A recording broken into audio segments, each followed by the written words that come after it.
Wabarakatuh. Alhamdulillahirrahmanirrahim. Kita berjumpa kembali untuk belajar. Pada pertemuan kali ini kita akan belajar bagaimana menyelenggarakan pembelajaran dengan Zoom yang efektif. Nah, salah satu cara yang bisa kita lakukan adalah dengan membuat tata tertib pembelajaran dengan Zoom. Nah, ini salah satu kunci ya.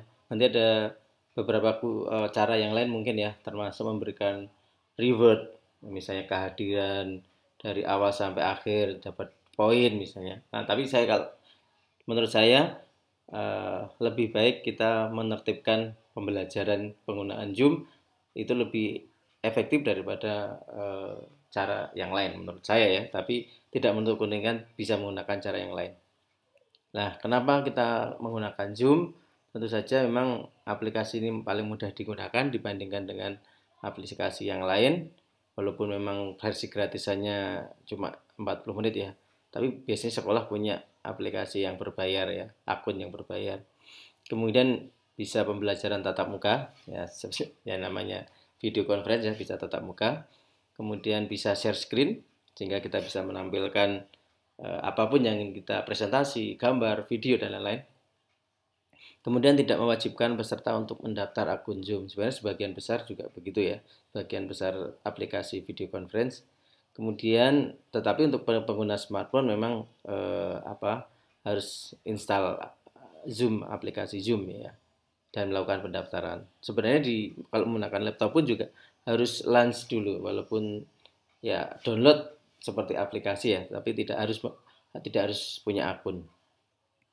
Kemudian apa yang harus disiapkan? Jadi memang ini menjadi kendala besar di Indonesia dengan koneksi internet yang tidak stabil, walaupun sudah pakai wifi, walaupun di kota, apalagi kalau di desa udah nggak ada wifi pakai di desa. Tapi alhamdulillah sekarang kalau IndiHome sudah mencapai ke desa-desa. Kalau istilahnya ada cukup warga yang ingin menggunakan namanya langganan IndiHome. Tapi juga banyak yang lain ya. Saya sendiri pakai Citranet, pernah juga pakai Jatara. Mohon maaf menyebut nama supaya menjadi gambaran. Tapi kalau sinyal internet menggunakan paket data memang di tempat saya agak jauh dari kota, memang lebih kurang stabil lagi. Dan tentu saja boros data ya. Kemudian ya sebisa mungkin kita menggunakan internet yang stabil ya. Bagaimana caranya silahkan pakai wifi ataupun pakai dari paket data di kartu provider HP ya itu. Kemudian tentu saja perangkat bisa komputer, bisa laptop, bisa tablet atau smartphone. Smartphone pun sudah cukup sebenarnya ya. Tapi kalau ingin tampilannya lebih bagus ya pakai laptop atau tablet. Kemudian lebih baik kalau punya menggunakan headset agar suaranya lebih fokus dan jelas. Nah, kemudian inilah cara sudah mulai ke tata tertib ya. Sudah kita mulai ke tata tertib, yaitu yang pertama ini teknisnya, tapi nanti sudah berkaitan dengan tata tertib. Ya, jadi tentu saja guru akan membuat undangan ya. Kemudian kita kirim linknya. Jadi linknya itu kita ambil saja link yang singkat, yang diperlukan, yaitu link, password, dan kode dan password aja. Jadi tidak usah bawah-bawahnya, nggak usah dikirimkan biar tidak membingungkan orang tua atau biar dan siswa agar lebih simpel saja. Kemudian link tersebut nanti ini tata caranya ya. Kemudian siswa akan klik link tersebut, kemudian dirubah menjadi nama siswa dan kelasnya agar mudah dikenali kalau itu siswa kita. Apalagi kalau nanti menggunakan siswanya banyak, kemudian gurunya banyak, mau di breakout harus ada nama siswa, kelompoknya juga supaya mudah namanya di breakout. Nah, kenapa menggunakan waiting room? Supaya kalau siswa kita sedikit ya nggak masalah ya, itu sekitar 40 mungkin. Saya kira tidak masalah untuk menggunakan waiting room. Kenapa menggunakan waiting room? Supaya memudahkan kita melihat ini anak siswa kita apa bukan. Jangan-jangan nanti ada orang lain dapat linknya kemudian masuk mengganggu. Nah, ini salah satu cirinya ya. Ada salah satu caranya ya untuk keamanan. Kemudian tapi memang harus host atau kita sebagai guru harus mengadmit supaya siswa bisa masuk. Tuh. Tapi kalau yakin bahwa tidak apa istilahnya, ya kalau yakin link itu hanya untuk siswa kita kan tidak khawatir tentang ada orang lain yang masuk, ya bisa saja tanpa waiting room juga bisa. Kemudian selalu diwanti-wanti bahwa siswa atau dalam tata tertib itu harus selalu memposisikan mic dalam keadaan mute, ya. Karena apa? Karena nanti akan mengganggu kalau mic-nya bunyi, ya. Kalau apalagi siswanya banyak. Ya, jadi itu. Kemudian kita ke tata tertibnya.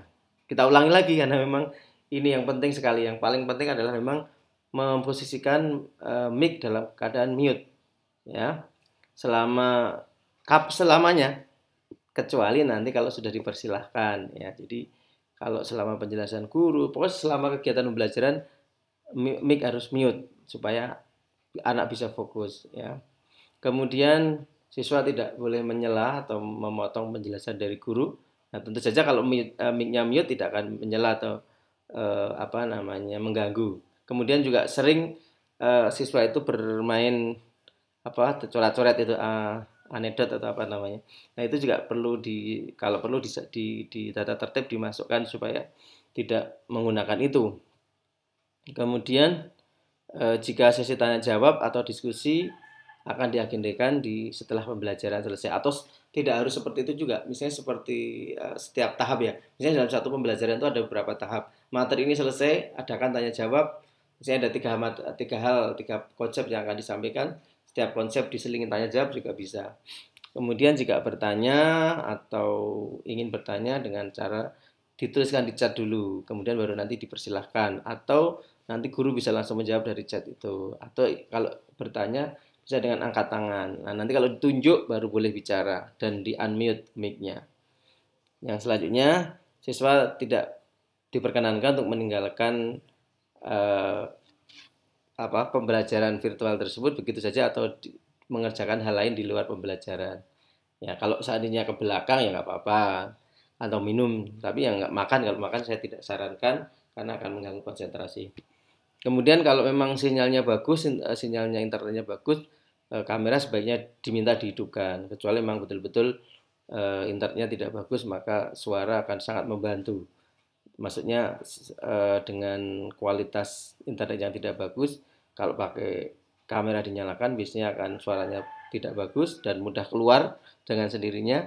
Tapi kalau dimatikan kameranya paling nggak mengurangi gangguan suara dan gangguan terlempar dari Zoom. Nah, kemudian kalau ada daftar hadirnya itu di share-nya sebelum pembelajaran ya 5 menit atau 10 menit, sehingga anak memastikan bahwa anak-anak menyimak selama waktu itu. Atau bisa juga interaktif, jadi dibuat interaktif tapi dengan catatan tadi ya, hanya boleh bicara saat dipersilahkan. Jadi kalau di interaktif kan satu-satu dicek gitu ya misalnya, tapi dengan pertanyaan misalnya, sehingga nanti anak akan selalu siap selalu menyimak pembelajaran kita. Nah, itu beberapa tata tertib yang mungkin bisa membantu kita untuk fokus dalam pembelajaran, sehingga anak-anak juga fokus dalam pembelajaran dengan Zoom, sehingga lebih berjalan dengan baik. Kemudian tambahan, sebaiknya tidak menggunakan virtual background karena itu akan agak mengganggu konsentrasi anak yang melihat ke guru. Jadi gunakan latar yang netral. Kalau bisa ya memang tidak ada apa-apa di belakang kita, mungkin di tembok yang kosong seperti itu akan lebih aman dari istilahnya anak tidak terdistrak atau tidak terganggu dengan latar background kita. Nah, semoga bermanfaat. Assalamualaikum warahmatullahi wabarakatuh.